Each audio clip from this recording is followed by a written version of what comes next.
Hello friends, ഇന്ന് ഞാൻ കഴിച്ചൊരു variety ചായ നിങ്ങളെ പരിചയപ്പെടുത്താവേ. കരിപ്പട്ടി ചായ.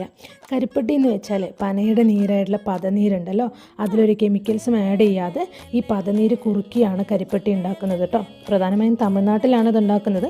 പക്ഷേ പാലക്കാട് ഇതിന് പറ്റിയൊരു സ്പോട്ടുണ്ട്. അതിൻ്റെ ലൊക്കേഷൻ ഞാൻ ഈ വീഡിയോൻ്റെ അവസാനം പറയാവേ. കരിപ്പട്ടിക്ക് ഒരുപാട് ഹെൽത്ത് ബെനിഫിറ്റുകളുണ്ട് കേട്ടോ. അനീമിയ തടയാനും ദഹനത്തിനും, പിന്നെ അതുപോലെ തന്നെ സ്ത്രീകൾക്ക് ആർത്തവ സമയത്ത് ഉണ്ടാക്കുന്ന വേദന കുറയ്ക്കാനൊക്കെ ഇത് സഹായിക്കും കേട്ടോ. പിന്നെ ഷുഗറിന് ബദലായിട്ട് നമുക്ക് ഈ കരിപ്പട്ടി ഉപയോഗിക്കാം കേട്ടോ. പിന്നെ ഞാൻ അവിടെ നിന്ന് കഴിച്ച മറ്റൊരു സാധനമാണ് പരുത്തിപ്പാൽ. പരുത്തിക്കുരു എല്ലാവരും കേട്ടിട്ടുണ്ടല്ലോ. അത് ഉണക്കി കുതിർത്ത് പൊടിച്ചിട്ടാണ് അവർ പരുത്തിപ്പാൽ ഉണ്ടാക്കുന്നത്. ഇതിലും കരിപ്പട്ടിയും ഏലക്കയും ഒക്കെയാണ് കേട്ടോ ആഡ് ചെയ്യുന്നത്.